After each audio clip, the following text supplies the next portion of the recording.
did not play well in the first half, and they did play well. But our kids didn't panic. They knew they had to take it one play at a time, starting the second half, and they came out and played really well in all three phases of the game. I want to thank everyone that made the trip down. I thought the showing by the Hokie Nation was fantastic. I'm awfully proud to coach this group of kids. Our senior leadership I've talked about since day one, and I can't say enough good things about those kids. And I think it's fitting that they were able to, at least from my understanding, it's the biggest comeback in Virginia Tech football history, and I think that senior class being able to pull that off is awfully fitting because of the character that they have and the discipline and the work ethic. So. Okay, questions, raise your hand, let us know who you are, who you're with. First question to our left. Coach, this is your first year here. You've won 10 games. You're trying to establish a program and establish what you want to accomplish. Does winning this game the way you did tonight help you in that? Oh, I think it's a good reference point in terms of handling adversity. Starting tomorrow, our team will be completely different. And we won't exactly start tomorrow in rebuilding towards the next year. We'll take a few days off, but I think those reference points are good. But each season's different, and I think it helps with your culture and helps you build that way. But we're going to have some huge holes to fill moving forward. Coach, Steve Reed with the Associated Press, you mentioned the largest comeback. I mean, it's 124 years. Can you kind of put that in perspective, largest comeback in school history? Oh, it's a fantastic, I guess, honor, I guess. I mean, I'd prefer not to do it that way, but I just think it speaks so much to our guys and, the character and the toughness and how much it means to them to play for Virginia Tech. I mean, these kids love Virginia Tech. They love the school. They love each other, and they weren't going to give up. I can say that much. Again, front row. Mike from Richmond. Did you say anything unusual, different at halftime? Did any of the seniors speak? What was kind of the message at the half? No, I mean, I don't think. Yeah, I mean, there were some guys talking. Sam talks, but I mean, it's not like he gave called everybody up and addressed. I mean, he talked, and a lot of our guys talked, within their groups and to everybody. And we came in, we made adjustments, and I came in and talked to him for a couple minutes. I didn't say anything revolutionary, I don't think, but I do believe that our guys were upset with how they had played. And I don't want to take away from the way Arkansas played in the first half. I thought they played really well. But the only way to do anything about it is to go out there and take one step at a time, and they did that. Front row again. Ava from the Washington Post. You talked about how tomorrow the team's different, so you can't really view this as the completion of a goal. But for this senior class, it kind of is, with you guys having talked about the 10-win season. Was there a different message to them then at the end of the night? Yeah, it is. No, it is a nice accomplishment for them. I do believe that, and I do think they should, and I think they will take great pride in that. My message to the seniors on the way out, I usually, after every game, tell our guys don't do anything to take away from this great team victory. Tonight I told the seniors, do whatever you want. So,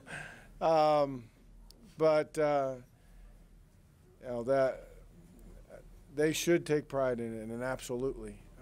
They wanted and worked towards I'm not saying that we've arrived or that we're back. I'm not saying any of those things. But for this season and that group, they worked towards getting Virginia Tech back some of the recognition and the way that Virginia Tech football has been thought of.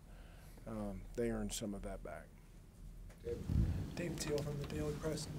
How much did it help to have the Notre Dame reference point, having come from 17-0 back there, and then being able to?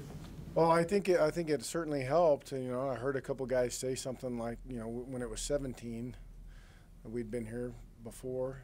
When I got to 24, we were in uncharted territory then. But I do think they had some confidence in their ability to settle down and try and find a way to pull it off. Sure, right? First idea of purpose on radio. Fumble in the start of the second half by one of you guys. You caused got the fumble. How was that? Was it a big turning point to get everybody ready to roll? You did it just Well, I think it certainly helped. All the turnovers certainly helped. And we played defense in the second half with an edge, and that kind of lit the fire, getting a turnover, and build us some momentum and let us start chipping away at it. Second rep. In the second quarter, when you were down big, it seemed like you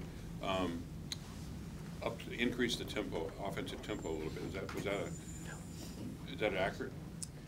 No, we just tried to get.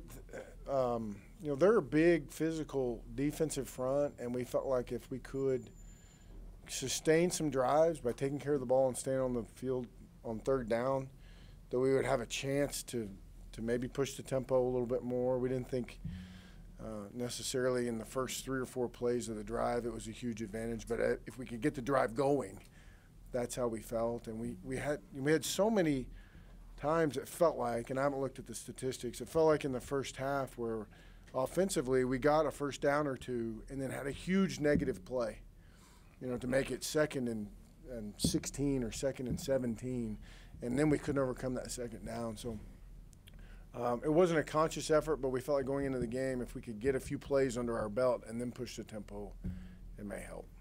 Second row again. Coach, you were here in Charlotte in July, and you said, there's no magic wand to get Coach Beamer's success back. It'll be a process. Are you at all surprised by how quickly it's come this year, 10 wins, division title, that you were able to have this level of success in year one? I'm not surprised that these kids went out and won games. I didn't know how many it was going to be. I didn't know which games we'd win and which games we wouldn't win. I didn't know how all that was going to go. But I'm not surprised after having a chance to know the guys in our locker room that they had success. I'm not surprised by that. Front row. Dave? You talk about playing defense with an edge in the second half. Allen was 11 for 13, no sacks in the first half, 7 for 18, 6 sacks, 3 picks. What did you do differently? Well, just listening to some of our adjustments, and they did a few things that got us out of some of our pressures, and we got back into them in the second half, formationally and all that sort of stuff, and we kind of locked them in and really pinned our ears back a little bit and tried to get them playing behind the chains or get him off his spot. He's a good player now. I have a lot of respect for him, just watching his film over the last 3 weeks. So, kind of locked in some of our pressure to get in the backfield, I think was the biggest thing. Mike again from Richmond. Anthony Shagog's kind of been in and out as you use that nickel with Mook also. Had a huge impact tonight. What did you think his impact was for you defensively? First of all, he had a big interception, great play on the ball. I've been really impressed with Shagog since I've been here. He's been a very productive special teams player for us on a consistent basis. Not one of those guys that gets a lot of headlines because of the job that he does is not glamorous, but has been very effective in his roles on kickoff return. He's an intelligent football player and did make some big plays for us. And I'm certainly glad we've had him. I think he's got a bright future. Last question for Coach, then we'll bring up Cam. Andy Bitter for Roanoke Times. So I know you've spoken about Jerron a couple times, putting mistakes in the past. Are you sort of impressed or amazed by what he was able to do tonight, kind of turn things completely around?